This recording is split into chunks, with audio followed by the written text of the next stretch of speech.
The Russian invasion was launched with terrifying speed and against a wide range of targets right across the country.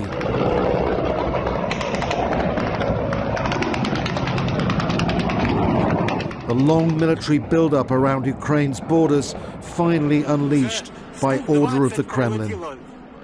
Helicopter gunships, fighter jets, missiles, tanks, convoys of armoured vehicles are all involved in what Russia calls a military operation. For the moment, the targets appear to be specific and strategic. They include Ukraine's airfields and military bases.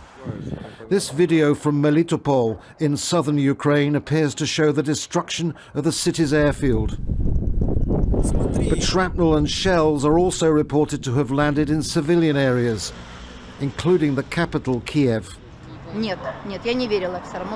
Until the very last moment, I didn't believe it would happen. I thought it might just involve Donetsk and Luhansk, but I didn't ever think it would involve Kyiv. Most likely war has now begun. Everyone is leaving. Everywhere is shut. I hate the country that started this war. I speak as a mother and as a Ukrainian, and I call on the whole world to help us and stop this aggressor. Ukraine's government declared martial law. I had a conversation with US President Joe Biden. The US is starting to gather international support. Today we need you, each of you, to be calm. If possible, stay at home, please. We are working. The army is working. The entire security and defense sector of Ukraine is working. The Russian military offensive follows a carefully choreographed strategy of Russia's President Vladimir Putin. He unilaterally recognized two separatist regions in eastern Ukraine as independent of Kiev and then sent Russian soldiers in under the pretext of being peacekeepers. The battle for Luhansk and Donetsk in eastern Ukraine has been going on since 2014, with more than 14,000 people killed in fighting between the Russian-backed separatists and the Ukrainian army. Now what Putin calls peacekeepers are on the attack, and the Russian leader is warning Ukrainian soldiers not to resist. Whoever would try to stop us and further create threats to our country, to our people, should know that Russia's response will be immediate and lead you to such consequences that you have never faced in your history. We are ready for any outcome. The Russian invasion began despite last-ditch appeals from members of the United Nations Security Council to ease tension. Ukraine's ambassador to the UN demanded his Russian counterpart step down as chairman. Call Putin, call Lavrov to stop aggression. There is no purgatory for war criminals. They go straight to hell, Ambassador.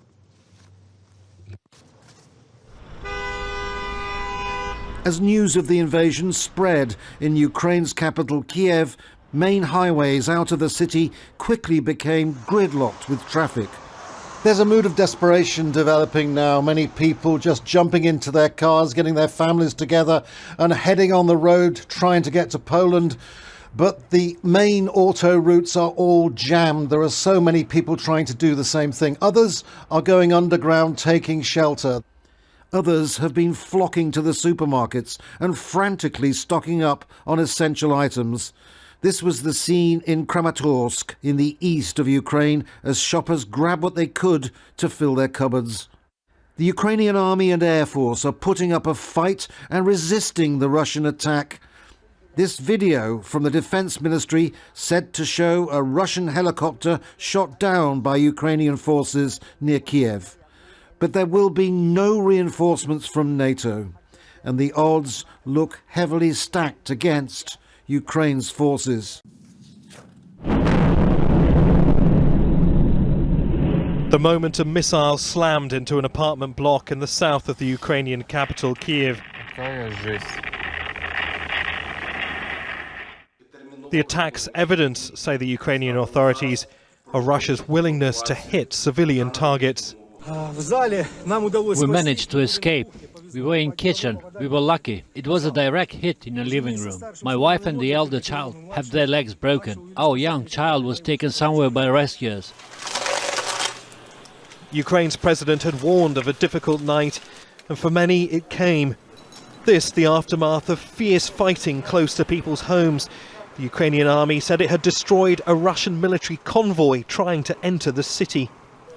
Volodymyr Zelensky affirmed Kyiv was still in control of the capital and surrounding cities. Good morning, Ukrainians. There has been a lot of fake information online saying that I'm calling on our army to lay down arms and to evacuate. Listen, I am here. We will not lay down any weapons. We will defend our state because our weapon is our truth. And the truth is that this is our land, our country, and our children. And we will defend all of that. That's all I wanted to tell you. In the village of Bakhmach in northern Ukraine, Russian forces were met by angry civilians. One man trying to stop an advancing tank with his bare hands.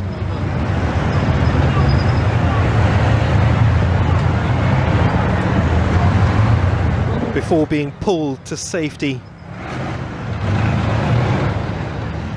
And in the city of Kharkiv, a Russian missile landed in a children's playground. Russia, meanwhile, appears to be sending even more troops and hardware across the border into the country, while insisting it's not targeting Ukrainian cities. During the night, the Russian military used long-range, high-precision weapons, sea and air-launched cruise missiles to strike the targets among the Ukrainian military infrastructure. I'd like to state once again, strikes are only aimed at Ukrainian military targets. But that's not what the residents of Kyiv are seeing or hearing. People continue to seek sanctuary underground, in basements, the metro, anywhere away from the violence. According to Western intelligence, the capital's not yet surrounded. Those Russian troops that have made it as far as Kyiv are thought to be Russian special forces and saboteurs. But larger Russian battle groups are getting closer, encountering stiff Ukrainian resistance as they approach. Elsewhere, the Russians have made more decisive gains. This is the city of Melitopol in the country's southeast, where the Russian flag now flies over a local police station. This video, shot by Russian state television, shows Russian tanks on the move in Ukraine's east. This is Europe's largest ground war since World War II. Vladimir Putin and some of these troops believe history's on their side. We've been waiting since 2014. Finally, I'll throw away this gun and we'll live peacefully. Amidst the fighting, a light-hearted exchange between a Ukrainian driver and some stranded Russian soldiers lost and out of fuel. Ukraine's won. You guys have surrendered, says the driver. Can I tow you back to Russia? The truth is, the conflict's far from over. Ukrainian troops in the capital are fortifying the city. Soon, in hours or days, Moscow will have to make a decision. Sit outside the capital and engineer some political arrangement with the Ukrainian government, or bring in troops and heavy weaponry and do it in an even more destructive way, with the possibility of mass civilian casualties. The Kremlin has the capacity for both. The sound of sporadic gun battles echo across the Ukrainian capital, Kiev. Russian invasion forces are closing in on the city. The President, Volodymyr Zelensky, made a bleak but defiant video address. Good evening, everyone. Our troops are here. Our citizens are here. All of us are here, protecting the independence of our country. And it will continue to be this way. Glory to our defenders. Glory to Ukraine. Glory to heroes. But satellite images show massive Russian reinforcements waiting in reserve at various staging posts just across the borders from Ukraine. Russia has the numbers stacked in its favour, and Vladimir Putin shows no sign of relenting. Once again, I appeal to the servicemen of the Ukrainian armed forces. Don't let neo-Nazis and Banderites use your children, your wives and old people as human shields. Take power into your own hands. It seems that it will be easier for us to come to terms with you than this gang of drug addicts and neo-Nazis. who settled in Kiev and took all Ukrainian people hostage. Ukraine's army is putting up a fight. This Russian artillery convoy near the southern city of Kherson was wiped out as it travelled along the highway from Crimea. And the defiance of the soldiers in a Ukrainian position on Snake Island in the Black Sea has captured the public imagination.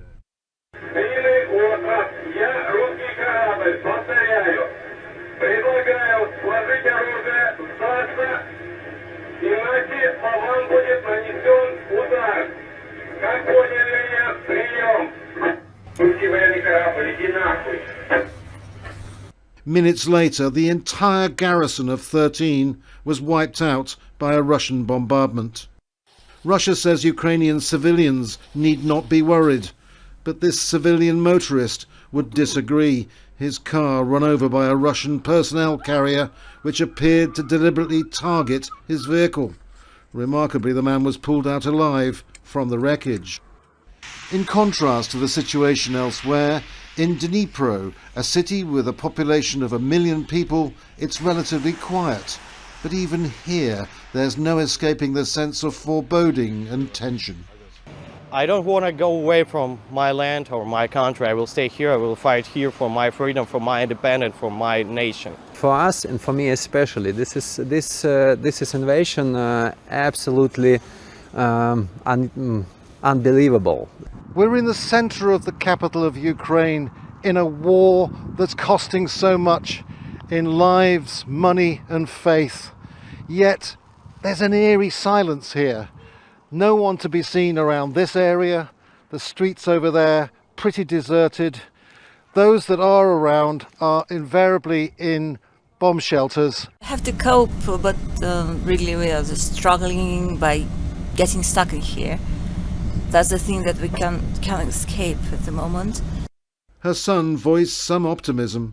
It's very terrifying, but we're coping, and I'm sure that in about a few days it should be fine now. It should settle a little bit. For those who want to escape, time is running out. And at Kiev's main railway station, the platforms have been crammed with people trying to get onto trains and flee the city. Russia has stepped up its military advance as its troops enter Ukraine's second biggest city. Kharkiv is situated in the northeast, near the separatist-held regions of Luhansk and Donetsk, more than 400 kilometers from the capital, Kiev. Several military vehicles have been seen moving along a street in Kharkiv city centre. The regional governor says Ukrainian forces are battling Russian troops and warns civilians not to go outside. Russian forces have attacked oil and gas facilities, sparking huge explosions on the fourth day of its land, air and sea invasion of Ukraine. Troops are trying to take over the Vasilkiv air base. That's 40 kilometers southwest of Kiev. An oil depot there is on fire after being hit by a Russian missile.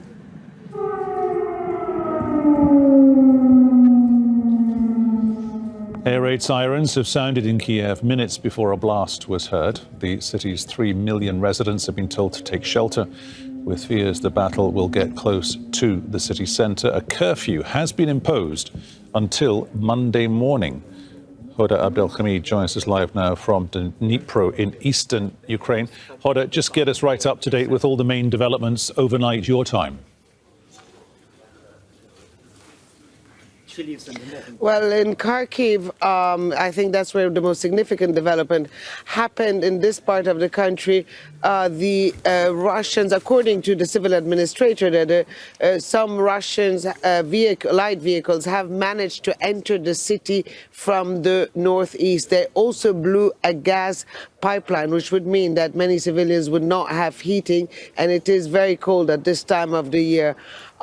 It seems that the city, from what we understand, is now surrounded from all sides by the Russians, and it's quite difficult also for civilians to get out of there, those who are trying to escape. Now, these are the early hours of the morning, and certainly we're going to hear a bit later from the civil administration there, but they were depicting quite a grim picture at this moment. And then if we move towards the capital, Kiev, it's under curfew since last night, Saturday, 8 p.m. until tomorrow, Monday, 8 a.m. According to the government, that's to try to pinpoint what they call the saboteurs, Russian elements who would be even dressing civilians, in civilian clothes rather, trying to cause chaos there. There was heavy fighting on the streets in many parts of the city. There's also another development in Vasilkiv, which is south of Kiev. The Russians have been trying to get that area. There is an airbase there. According to what we just heard, a gas storage facility, or fuel storage facility rather, has been hit. There's also, we still have unconfirmed report, but it seems that there's some sort of radiation also that's coming out. What we can see from what's going on is that the Russians are trying to hit the infrastructure of the country, trying to make life extremely difficult by hitting fuel, by hitting gas, and by trying also south of here in Zaporizhia, trying to reach a nuclear plant there. They haven't been able to, but that's according to the military. That's where they are trying to head as we speak. Is the calculation, do we think, Hoda, for the Russian military that Kharkiv is an easier target to go after because it's almost as far east as you can go before you bump into the Donbass region? Well, I think the calculation was also that Kharkiv is so close to the Russian border. It's about 40 kilometers from the Russian border. A lot of people who live there are ethnically Russian. It is a country that had a city rather, that had shown support to Russia in the past. There's a lot of commercial links between the two sides. There's even family links between the two sides. And I think the Russians were quite surprised to see that that city, regardless of all these links, has actually put up a fight and is resisting that advance. It's by calculation that really that they started that. They wanted to use Kharkiv as some sort of a rear base. Poland's Interior Ministry says 100,000 Ukrainians have poured into the country since the Russian assault began. Many have been taking temporary shelter in halls and train stations. Zain Basravi is live for us now from eastern Poland, where Ukrainians are crossing the border. Zain, bring us up to date on what's happening there. Well, Hazem, we're inside the train station in the town of Przemyśl. A small train station, relatively speaking, and otherwise mid-sized town has become a major hub of activity as Ukrainian refugees continue to stream across the border. Last night we reported an estimated 30,000 people had crossed. Now we're saying 100,000, which represents the speed of how things are really picking up around here. Now, I want to give you some more latest information that we're hearing from the government is that now all border crossings are open to foot traffic. The government here knows that people are stuck at the border there. They're stuck on the Ukrainian side. Processing times are taking a long time. They're having to abandon cars. Rail lines are all overwhelmed, so a lot of people are ditching everything and walking. So they've reopened all borders to foot traffic. And when people cross the border by rail, car, or foot, this is the kind of place they come to first. Now, trains from Lviv are coming here, and when they come here, places like these are usually the first time they have a chance to have any kind of help. There's official help and unofficial help. We're seeing medical facilities here. We're seeing people handing out food and drink and all kinds of other nourishment here. We're also seeing plenty of private citizens offering to give people shelter and rides all across Europe. We've seen people putting up signs saying free rides and free housing inside Poland in places like Krakow. There's a man here that has a sign posted. He's offering free transport outside of the city, elsewhere into Poland, as well as free nights of stay for anyone who's coming in and needs a place to stay. There's so many volunteers here that are offering rides to Prague, Berlin, Denmark. Really, the outpouring of help from Europeans for other Europeans really gives you a sense of the fact that this conflict is not just Russia versus Ukraine. This is Russia versus Europe. We're just going to walk down this hall to give you a sense of the space here. We've got another makeshift food station set up here. People in the hall just ahead of us are registering to get rides to elsewhere in Europe where they have friends and family. Some people have nowhere to go, but are being assisted here by Polish authorities to try to get them some kind of resources. Now, we've seen reports of 100,000 people coming, and even though there are hundreds of people at this train station, they don't stay around very long, and that's because we're seeing a lot of people being brought in via train. There's just another train that's come in now. There's another one expected in a couple of hours. They don't stay here very long. They're being moved out elsewhere into Poland, elsewhere into Europe by volunteers as well as official Polish government agencies and NGOs, and that's all part of the help that Ukrainians are receiving. We've met with several people here. They're frustrated, they're tired, they're scared. One of the stories we heard from a group of young women with children is that they had to leave their husbands behind at the border, and they were very aware of the fact that this might be the last time that they're saying farewell to their husbands. Men of a certain age, men between 18 and 60, are not being allowed to cross over. They're being conscripted into the Ukrainian armed forces in an effort to continue to push back against the Russian invasion. But the fact of the matter is that many of the people we've spoken to here say that the fall of Kiev is a foregone conclusion. It's only a matter of time. And after Kiev, they think large cities like Lviv, where trains come in from to this train station, they think those places are just next on the list for cities that are likely to fall in this invasion of Ukraine by Russia. Beyond the reaches of the Russian army, refugees from Ukraine arrive in the safety of Poland, forced to take only what is most important, only what they can carry. Here, friendly faces open arms, and as much comfort as can be had, sheltering in a train station. Vladimir Shamansky was working in the Netherlands when the war broke out. He's waiting for his 5 sons to arrive from across the border to take them to safety. He'll then return to Ukraine, where he says he will join his wife, a soldier in the National Army. Ukrainians are prepared to die, he says, before ever surrendering their country to Russian President Vladimir Putin. I can say when Ukrainians lose, Europa can be next one. Poland and all Europa and maybe America too. So help us, or it can be the same like Ukraine.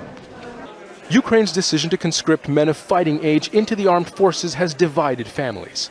The women who have fled with their children know that long goodbyes may turn out to be final farewells. But there is resilience here. My daughters always try to have some fun. They can find fun and somewhere everywhere if they have some toys. But older girl they feel that's a dangerous situation, but we try to be strong, to not so panic. Support Ukraine now! In the heart of London, demanding more be done for Ukraine. Many of these protesters are Ukrainian with family and friends back home that they're desperately worried about. People like Ella Medvedeva, who came to Britain more than 20 years ago. I still remember stories from my grandmother and great-father about the Second World War and how the fascists came, and it's just happening again. And it's not just the military, right? Objects, infrastructure, they're killing people. Troops, tanks and weapons are on the move across Europe as NATO continues to reinforce its eastern front, its member states who are closest to Russia.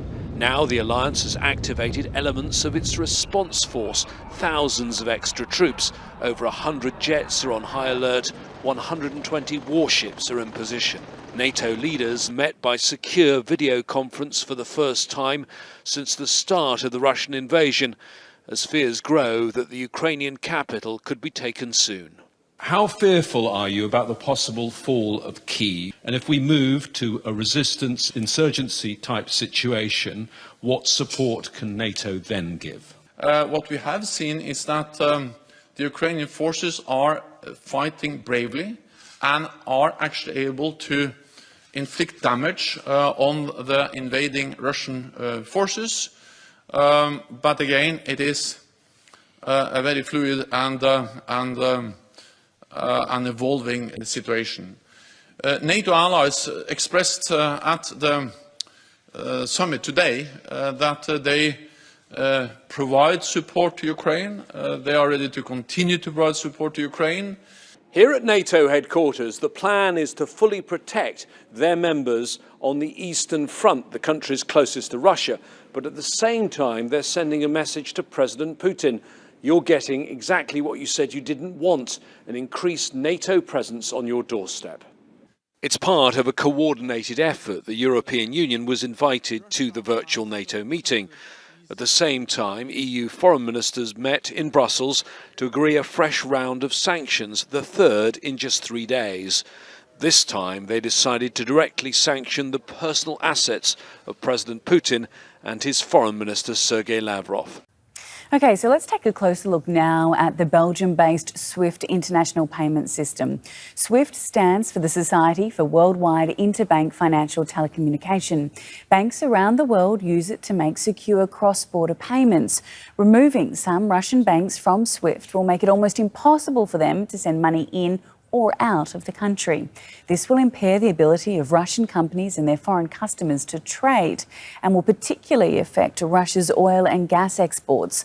Iran was removed from SWIFT back in 2014 over the country's nuclear program. Financial analysts say Iran lost almost half of its oil export revenue and 30% of its foreign trade as a result.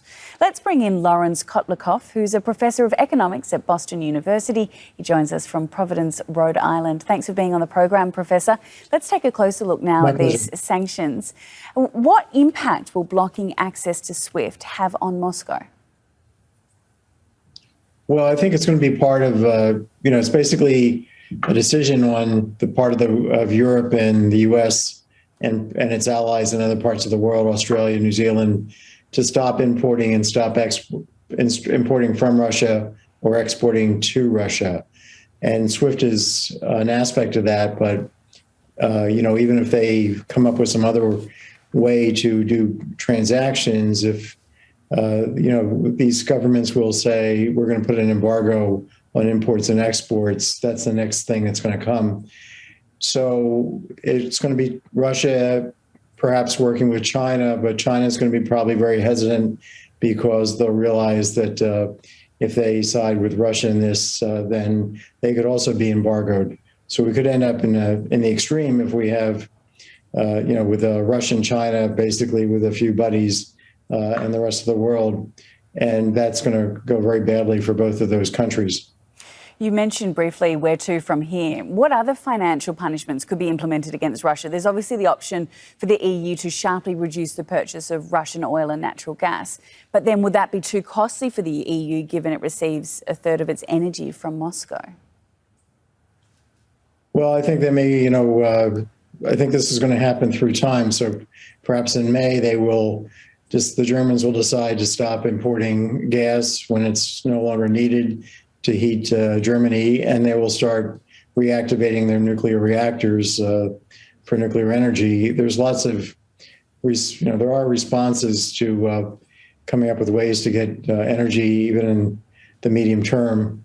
But yes, there would be a sacrifice on the part of Western Europe, but they appear to be willing to make the sacrifice with respect to the price of energy going sky high, and that'll happen in the U.S. too. I think it's just going to become so toxic for anybody to do anything with Russia. Ukraine is one of the most important agricultural producers in the world. Ukraine is the third largest wheat or corn exporter in the world and the fifth largest wheat exporter.